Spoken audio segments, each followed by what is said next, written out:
The sound hit Lieutenant Hana Choi like a physical wall. She stopped in the corridor of Velcor Station, her training gear still strapped to her back. That noise, that horrible bone-shaking shriek that made her teeth hurt and her eyes water.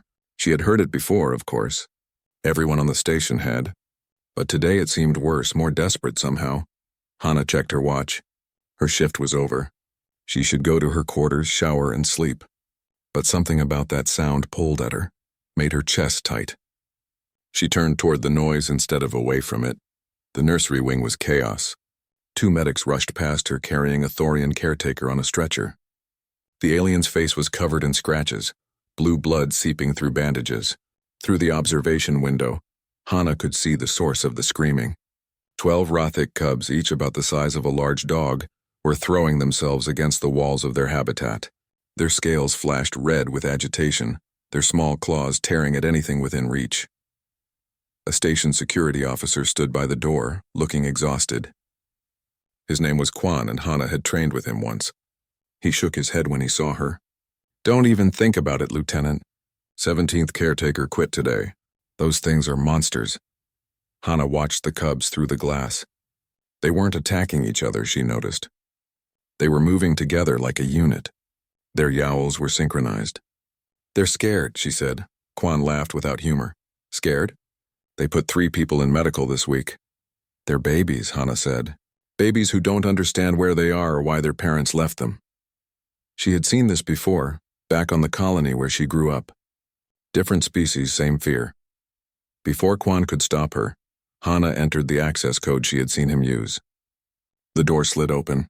The smell hit her first, sharp and musky. Then the sound got louder, drilling into her skull. She stepped inside and let the door close behind her. The cubs noticed her immediately. 12 pairs of yellow eyes fixed on her. The yowling stopped for just a moment, replaced by low growling. They began to circle her, testing, looking for weakness. Hana had seconds to make a choice. She could back away, show fear and prove she was no different from the others, or she could trust her instincts. She sat down on the floor cross-legged and closed her eyes. The growling grew closer. She could feel their breath on her skin, hot and quick. Claws clicked on the metal floor. Something touched her arm, rough and scaly. Hana took a slow breath and began to hum. It was an old song from Earth, something her mother had sung when Hana was small. She didn't remember the words anymore, just the melody. The first cub pressed against her side, then another. The growling changed pitch, becoming softer, almost questioning. Hana kept humming, kept her eyes closed, kept her breathing steady. She reached out slowly and touched the nearest cub. Running her hand along its scaled back. It was warm and she could feel its rapid heartbeat starting to slow. Minutes passed. The yowling didn't return. When Hana finally opened her eyes, all 12 cubs were either pressed against her or lying nearby. 2 had fallen asleep. 1 was making a soft chirping sound, almost like a purr. She smiled. Outside the habitat, an alarm was blaring. Through the glass, she could see a crowd gathering. Security officers, medical staff, other instructors, all staring. Hana realized what this must look like. She tried to stand, but the cubs immediately protested, making distressed noises. She settled back down. The door opened and Commandant Taeyang Park entered carefully. He was a tall man with gray hair and a face that rarely showed emotion. But now he looked genuinely shocked. "Lieutenant Choi, what have you done?" "They were scared, sir," Hana said simply. "I calmed them down." 17 trained xenobiologists couldn't calm them down, Taeyang said. 3 military handlers couldn't calm them down. The Rothic elder himself couldn't calm them down. "What did you do differently?" Hana thought about it. "I wasn't afraid of them. And I didn't treat them like weapons or problems. I treated them like children." One of the cubs crawled into her lap, nearly knocking her over. It was heavy, all muscle and scale, but it curled up like a puppy. Hana stroked its head, and it made that chirping sound again. "The Rothic ambassador is threatening to pull out of the alliance," Taeyang said quietly. "He says we can't properly care for their young. He says it's proof that humans don't belong in the academy." He paused, watching Hana with the cubs. "But if he sees this, maybe he'll change his mind." "Sir, I need to get up eventually," Hana said. "I can't stay here all night."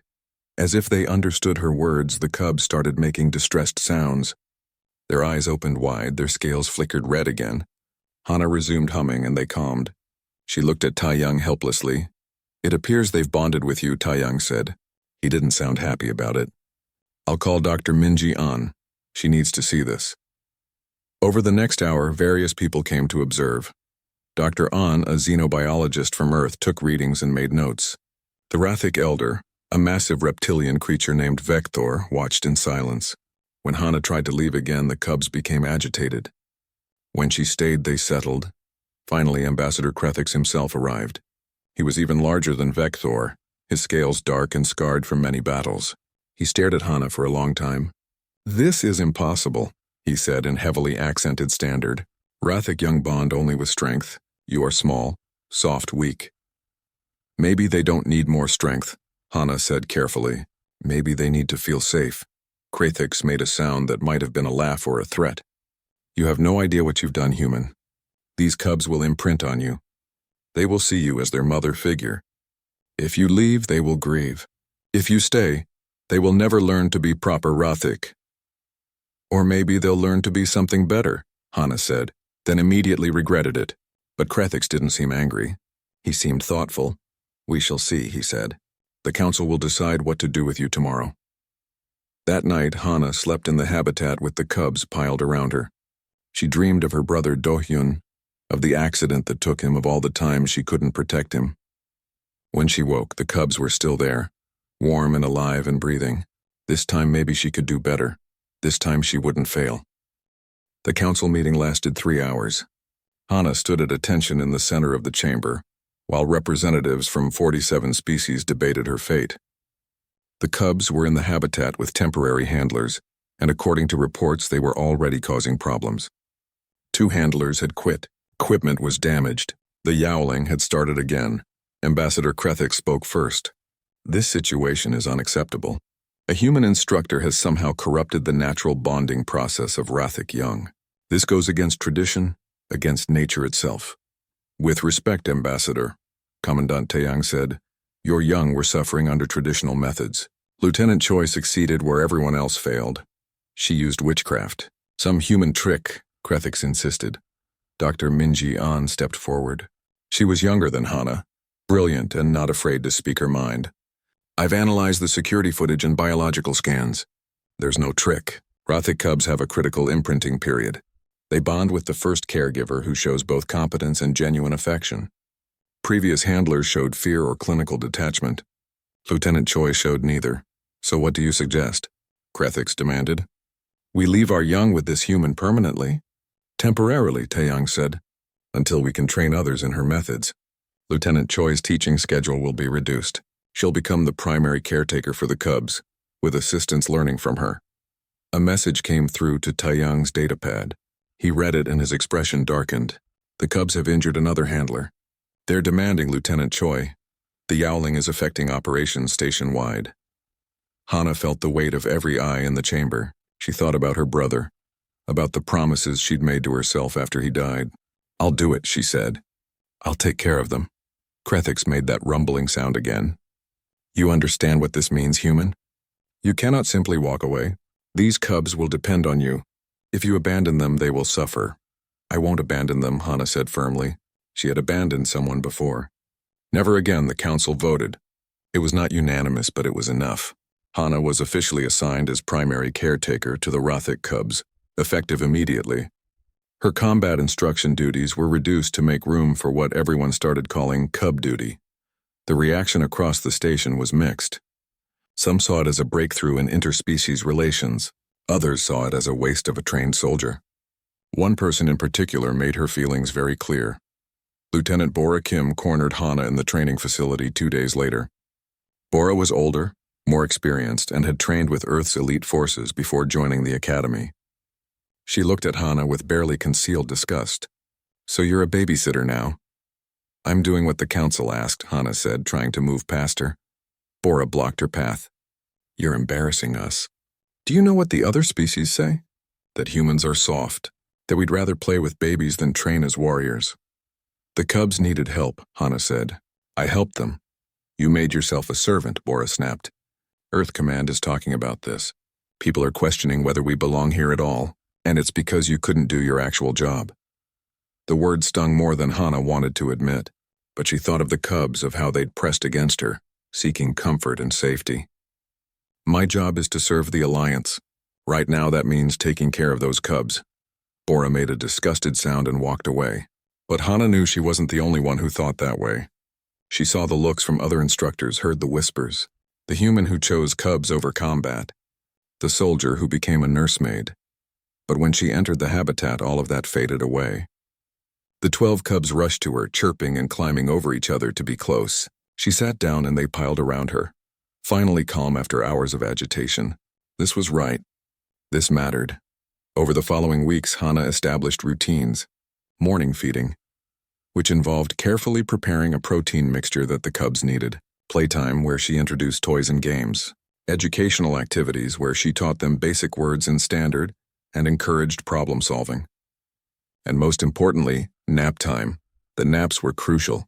The cubs needed rest, but they would only sleep if Hana was present.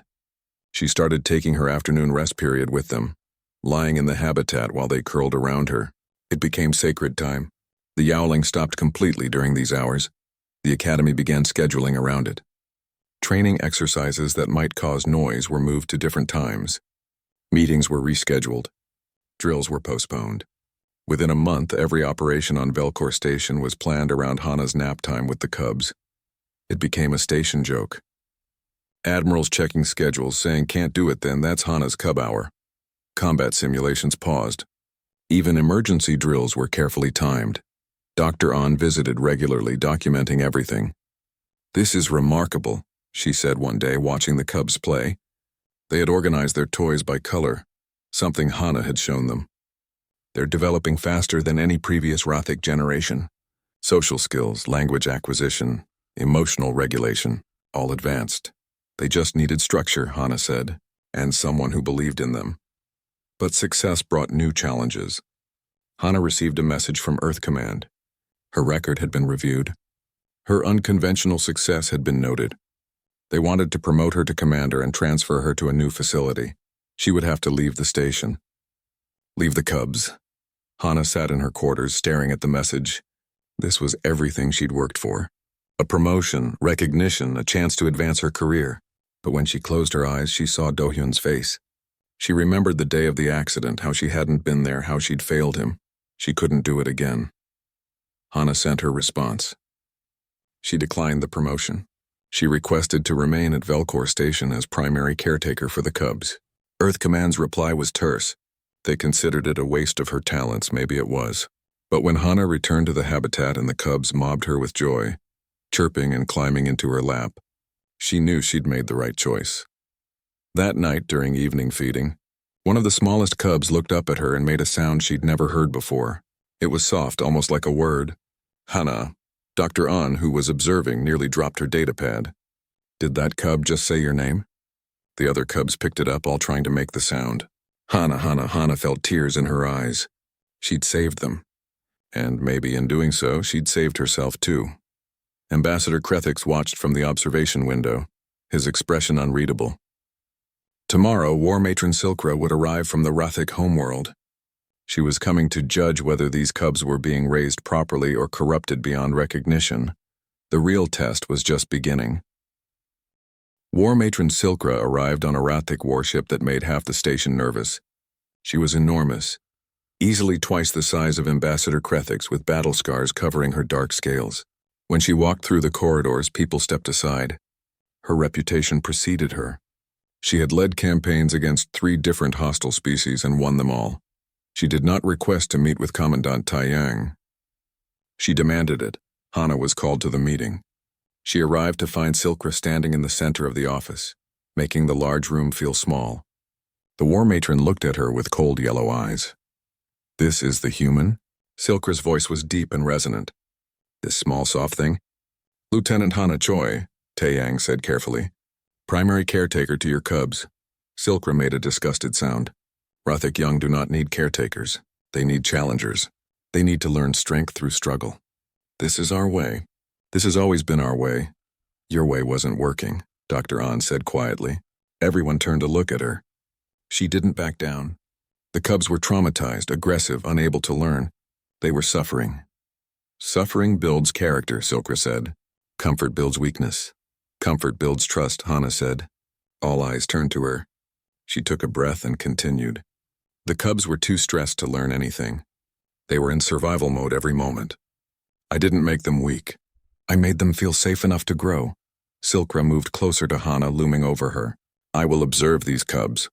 If I find they have been corrupted, if they have lost the warrior spirit of our people, I will take them back to our homeworld. And this experiment of yours will end. The observation was scheduled for the next day. That night, Hana couldn't sleep. She lay in the habitat with the cubs around her, listening to their breathing. They trusted her completely. What if Silkra was right? What if she had made them too soft, too dependent? Morning came too quickly. Silkra arrived at the habitat with Ambassador Krethix and a delegation of Rathic observers. The cubs were playing when she entered, working together to solve a puzzle Hana had created. They looked up when the door opened, saw the massive Rathic adults, and immediately moved behind Hana. You see, Silkra said. They cower, they hide. This is not Rathic behavior. They're being cautious with strangers, Hana said. That's smart, not weak. Rathic young charge first, think later. It is instinct. Maybe instinct can be improved, Hana said, then regretted it. You didn't tell a war matron that her species' instincts needed improvement. But Silkra didn't attack. She watched as Hana coaxed the cubs forward, introducing them one by one to their own people. The cubs were nervous but controlled. They didn't yowl. They didn't attack. They communicated. Over the next week, Silkra observed everything. Feeding time, where the cubs waited patiently for their meals instead of fighting. Playtime, where they cooperated and shared. Training time, where Hana taught them basic combat moves modified for their age and size. The cubs learned quickly, their natural Rathic aggression channeled into controlled techniques. But it was nap time that changed everything. Silkra insisted on observing the famous afternoon rest period. She watched as Hana settled into the habitat, as the cubs gathered around her as silence fell over the space. Within minutes, all 12 cubs were asleep, some curled against Hana, others nearby. The station seemed to hold its breath. This is when they are most vulnerable, Silkra said quietly. In the wild, Rathic young never sleep like this.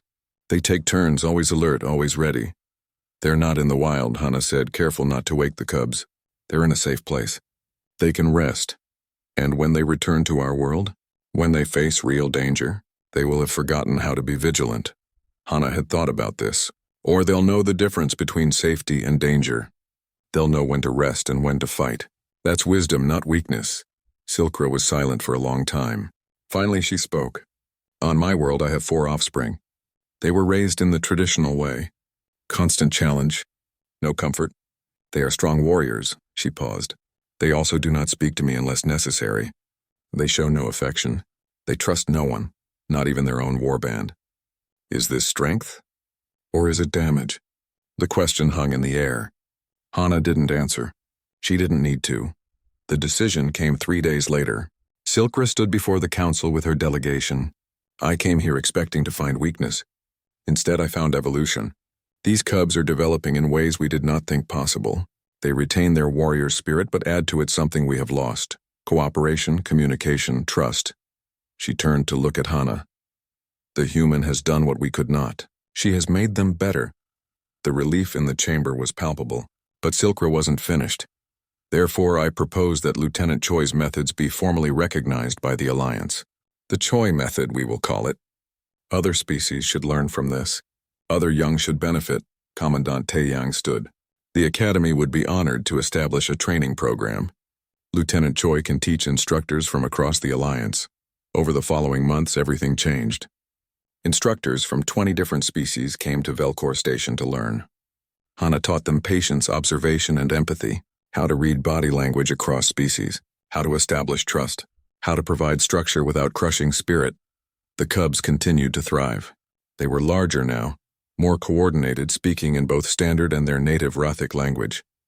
They called Hana Mother Hana in their tongue, and she'd stopped correcting them. In every way that mattered, that's what she was. Even Bora Kim came around. She attended one of Hana's training sessions and watched the cubs practice combat forms. They moved with precision, working as a unit, their natural aggression focused and controlled. Afterward, Bora approached Hana. I was wrong, she said simply. I thought you'd made them weak.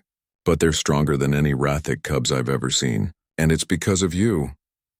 It's because someone finally gave them what they needed, Hana said. Earth Command sent a new message, Bora added. They're calling you a pioneer in interspecies relations. They want to award you a commendation. Hana smiled. Tell them I'm busy. It's almost nap time. And it was true. Across the station, operations were winding down for the afternoon. Drills postponed. Meetings rescheduled. Admirals checking schedules and planning around the sacred hour. The Academy had learned to bend its routines to accommodate 1 human and 12 cubs. In the habitat, the cubs were already settling down, waiting for Hana. She entered and they chirped in greeting, already drowsy. She sat in her usual spot and they arranged themselves around her, warm and heavy and alive. As she hummed the old Earth lullaby, Hana thought about her brother Do-hyun. She thought about promises and failures and second chances. She hadn't been able to save him, but she'd saved these 12, and through them maybe she was saving herself. Outside, War Matron Silkra watched through the observation window. Beside her, Ambassador Krethix nodded slowly. Perhaps, he said, we have been doing it wrong for a very long time. Perhaps, Silkra agreed. The question is, are we brave enough to change? The answer would come sooner than any of them expected. The intelligence report came during morning briefing. Commandant Taeyang's face was grim as he shared it with senior staff. A terrorist group called the Purity Coalition had been making threats against the Academy. They believed humans were corrupting the galaxy's warrior cultures. They saw Velcor Station as a symbol of everything wrong with the Alliance. How serious is the threat? Captain Junho Lee asked. He was head of station security, a veteran of 3 conflicts. Very serious, Taeyang said. They've attacked 2 other Alliance facilities in the past month, both times targeting areas they consider contaminated by human influence. Hana's blood ran cold. The nursery wing? Yes, Taeyang confirmed. Intelligence suggests they'll specifically target the cubs. They want to prove that human methods make young aliens weak and vulnerable. Security was increased throughout the station. Patrols doubled. Access to the nursery wing was restricted. But Hana knew the cubs couldn't live in lockdown. They needed their routines. Disruption would set them back months. Dr. An pulled her aside after the meeting. Maybe you should evacuate the cubs. Take them somewhere safer. Moving them would traumatize them, Hana said. And we can't run every time someone makes a threat. We have to trust security. But that night Hana couldn't sleep. She lay awake in her quarters thinking about all the ways the cubs could be hurt. It felt like losing Do-hyun all over again. That same helpless fear, that knowledge that danger was coming and she might not be able to stop it. She went to the habitat early the next morning. The cubs sensed her anxiety immediately. They pressed close, making worried chirping sounds. Hana forced herself to relax, to sing their lullaby, to pretend everything was fine. Cubs knew when adults were scared. She couldn't let them feel her fear.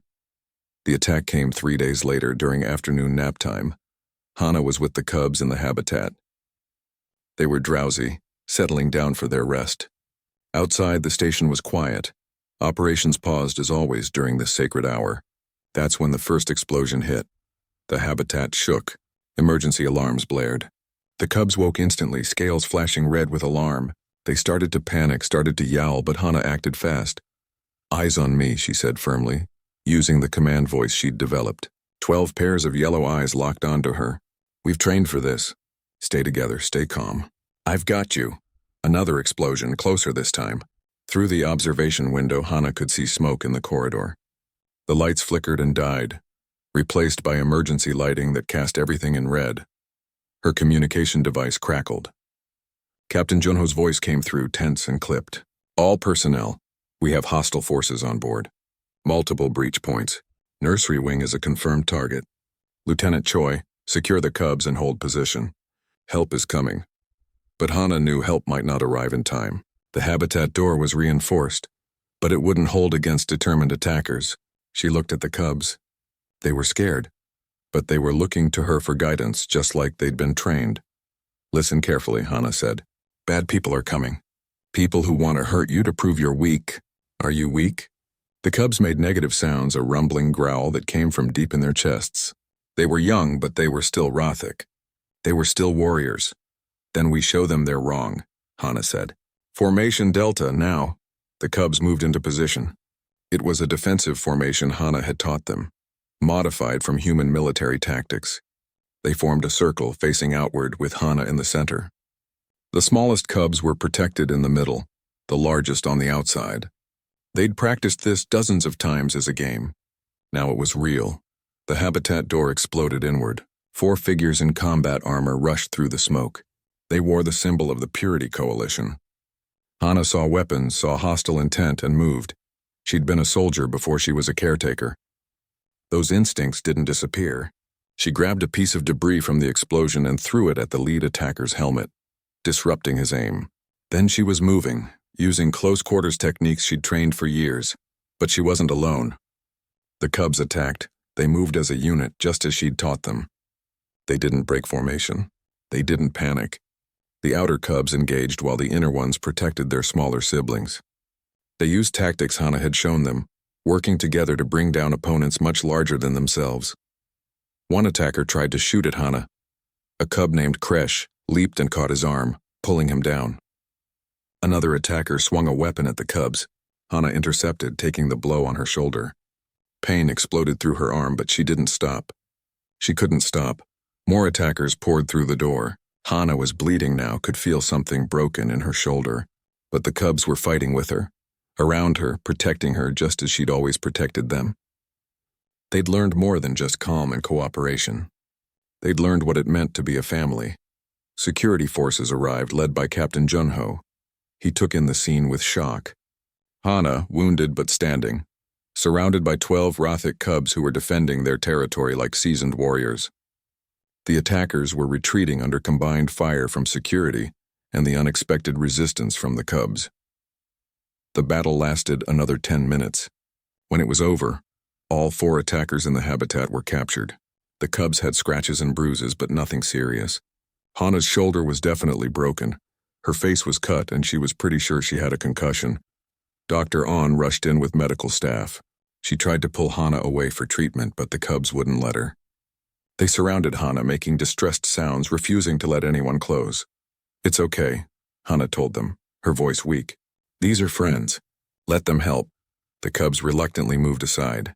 As the medics worked on her, Hana watched through the broken doorway. The nursery wing was damaged. Smoke filled the corridors. But they'd held. The cubs were safe. War Matron Silkra arrived within the hour. She'd been on the station for a follow-up visit when the attack happened. She stood in the damaged habitat, looking at the cubs who were now clustered protectively around Hana's medical stretcher. She watched the security footage of the battle on a datapad, her expression unreadable. Finally, she spoke. "I came here months ago thinking your methods made them weak. Today they fought like true warriors, better than many adults I've seen. They worked as a unit. They protected their own. They showed courage and discipline." She looked at Hana. "This is not corruption. This is evolution. You have given them something we lost generations ago. You have made them both strong and wise." Ambassador Krethix was watching the footage too. They didn't fight with wild rage. They fought with purpose, with strategy, with love for each other and for you. Hana tried to respond, but the pain medication was making her drowsy. The last thing she saw before unconsciousness took her was the cubs, all 12 of them, watching over her just as she'd watched over them so many times before. When she woke in medical 3 days later, the first thing she saw was cubs. They'd been allowed in by special permission, were sleeping around her bed just like they did during nap time. Dr. An was there too, checking monitors. "The station survived," she said quietly. "Minimal casualties. The attackers failed. And do you know why?" She smiled. "Because when they reached the nursery wing, they found something they didn't expect. They found a mother protecting her children, and children who would die to protect their mother." Hana closed her eyes. She'd kept her promise. She hadn't abandoned them. And when danger came, they hadn't abandoned her either. Outside, the galaxy was learning what the Purity Coalition had discovered the hard way. Humans didn't make other species weak. They made them stronger in ways that mattered. 3 cycles passed. The galaxy changed in ways no one had predicted. Hana stood at the observation window of Velcor Station's new nursery wing. The old one had been destroyed in the attack and rebuilt bigger, better. designed from the ground up using what everyone now called the Choi method. She watched as instructors from a dozen different species worked with young aliens of various kinds. A Thorian teacher was singing to a group of Belkari infants. A Corvin handler was playing gentle games with Daxian cubs. All of them had trained with Hana. Her shoulder had healed, though it ached sometimes when she moved wrong. The scar on her face was permanent. She didn't mind. Scars told stories, and this was one worth telling. Behind her, someone cleared their throat. She turned to find Lieutenant Bora Kim, who now served as her co-director of the Interspecies Development Division. They'd become close friends after the attack. Bora had been one of the first responders, had helped fight off the remaining attackers. "The delegation from the Rathik homeworld is here," Bora said. "They want to see the cubs." The cubs weren't cubs anymore. They were juveniles now, each nearly as tall as Hana, their scales darker and more defined. But they still came running when she entered their new, larger habitat. They still made that chirping sound. They still called her Mother Hana. War Matron Silkra led the delegation. With her were 5 other Rathik leaders, all of them warriors of high rank. They watched as the cubs demonstrated their skills. Combat forms, yes, but also communication exercises, problem-solving tasks, teamwork drills. The cubs moved with confidence and precision. They were strong, but more than that, they were balanced. "On our homeworld," Silkra said to the assembled group, "we have begun implementing new methods for raising our young, methods based on what we learned here. It is difficult. Many resist. They say we are becoming soft." She looked at Hana. "But then we show them footage of the attack. We show them 12 young cubs barely past infancy, fighting with the courage of veterans. Fighting not from fear or rage, but from love and duty. That silences the critics." One of the other Rathik leaders, an elder named Kormath, spoke up. "I came here to observe, to judge whether this was truly beneficial or simply human sentiment. But I see now what has been created. Warriors who think, who feel, who bond. This is not weakness. This is the future of our species." Ambassador Krathix, who had become one of Hana's strongest supporters, added, "The Galactic Alliance has formally recognized the Choi method as standard practice for all species young in Alliance facilities. 27 species have requested training. 15 have already begun implementing changes on their homeworlds." Hana felt overwhelmed. She just wanted to help some scared babies. She'd never intended to change an entire galaxy. After the delegation left, she sat with the cubs during their afternoon rest period. Yes, they still had nap time. Yes, the station still scheduled around it. Some things were too important to change. The largest cub, Kresh, rested his heavy head on her lap. "Mother Hana," he said in careful standard. "The War Matron says we leave soon. Go to homeworld." Hana had known this was coming. The cubs were old enough now to begin the next phase of their training. They needed to learn their own culture, their own history, but the thought of them leaving made her chest tight. "Yes," she said quietly. "You'll go home. Will you come?" Another cub, Silka, asked. "Will you come to homeworld?" Hana had been asked that question by Silkra herself. The Rathik wanted her to come, to help implement the new methods across their entire species. It was an honor, a chance to do even more good, but it would mean leaving Velcor Station, leaving the academy, leaving everything she'd built. She looked at the cubs, these children she'd raised, and made her decision. "Yes, I'll come with you." The cubs made happy chirping sounds. They didn't yowl anymore, hadn't in years. That sound was gone, replaced by healthier expressions of emotion. Dr. An found her that evening in her quarters, packing. "You're really going?" "They need me," Hana said simply. "This is bigger than just 12 cubs now. This is about changing how an entire species raises their young. How can I say no to that?" "Earth Command finally approved your promotion," An said. "Commander Choi, it's official," Hana smiled. "Only took them 3 cycles. They're also assigning someone to take your place here. Someone trained in your methods," An paused. "It's Lieutenant Bora Kim." That was fitting. Bora had changed the most of anyone.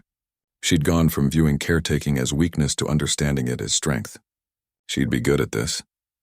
The departure ceremony was held a week later. It seemed like the entire station turned out. Instructors Hana had trained. Students she'd taught. Species from across the Alliance who'd come to watch the cubs grow up. Commandant Taeyang, now Admiral Taeyang after his promotion, spoke first. 3 cycles ago, Lieutenant Choi did something impossible. She calmed cubs that no one else could calm. She taught them. She protected them. She loved them. In doing so, she changed not just those cubs, but all of us. The Academy is different now. Better. We don't just train warriors anymore. We build bridges between species. We teach that strength comes in many forms. He looked at Hana. Commander Choi, we will miss you, but we're proud of what you'll do next. Captain Junho Lee presented her with a medal, the Alliance Star for Extraordinary Service. Hana accepted it, but what meant more were the personal goodbyes. Dr. An hugged her. Bora saluted with tears in her eyes. Even some of the cubs she'd helped train over the cycles came to say farewell. But the most touching moment came from an unexpected source. War Matron Silkra approached and did something Hana had never seen a Rothic do. She bowed, a gesture of deep respect in their culture. You saved more than 12 cubs, Silkra said. You saved our entire species from becoming something hollow and broken. On our homeworld, you will be honored as an elder, a teacher, a war mother. This is the highest rank we can give to one not born Rothic. The ship that took them to the Rothic homeworld was massive, designed for their large bodies. Hana had a small cabin, but she spent most of the journey with the cubs, talking about what awaited them, preparing them for a world they'd never seen but was their birthright. When they arrived, Hana was shocked by what she found. The Rothic homeworld was harsh as she'd expected, rocky and hot with massive structures built for war. But there were changes. She saw Rothic young playing in organized groups, supervised by adults who showed patience and care. She saw nurseries designed for comfort as well as challenge. She saw a species trying to evolve. Over the following months, Hana worked with Rothic educators, teaching them her methods, adapting them to fit their culture. It was hard. There was resistance. Old warriors who insisted the traditional ways were best. But slowly change took root. Her 12 cubs thrived. They continued their training but remained close, visiting her often, still calling her Mother Hana. They became examples for other young Rothic, proof that the new ways worked. One evening, Hana stood on a balcony overlooking a Rothic city. Silkra joined her. They watched as young Rothic played below, their scales flashing not with aggression but with joy. I spent my life believing that strength meant hardness, Silkra said, that to protect my people I needed to be without softness, without mercy. But you taught me something different. You showed me that the greatest strength is knowing when to be hard and when to be gentle. I just did what felt right, Hana said. That is why it worked, Silkra replied. You did not come to us with theories and plans. You came with instinct and love. Those are not human traits. They are not Rothic traits. They are the traits of a mother. And they are universal. Back on Velcor Station during afternoon rest period, Bora Kim sat with a new group of young aliens. These were Felkari cubs, a species known for being nervous and aggressive. They'd been at the station for 2 weeks and no one could calm them. Bora sat down on the floor and began to hum. It was the same lullaby Hana had used, the same one Hana had taught her. The cubs hesitated, then slowly approached. Within minutes, they were calm. Outside the habitat, Admiral Taeyang watched and smiled. He turned to his aide. Make sure this time is blocked off in the schedule. These cubs need their rest period. The aide nodded. It was standard procedure now. Across Alliance facilities and 100 different stations and outposts, the afternoon rest period was sacred. Operations paused. Meetings rescheduled. The galaxy learned to slow down for the simple act of caring for its young. And somewhere in space between worlds, on ships and stations and planets, other humans were learning the Choi method. They were sitting with scared alien babies. They were humming lullabies. They were showing that humanity's greatest gift to the galaxy wasn't weapons or technology. It was the simple revolutionary act of love. The cubs only yowled when she was gone. Now the Academy scheduled around her nap time, and the galaxy was better for it.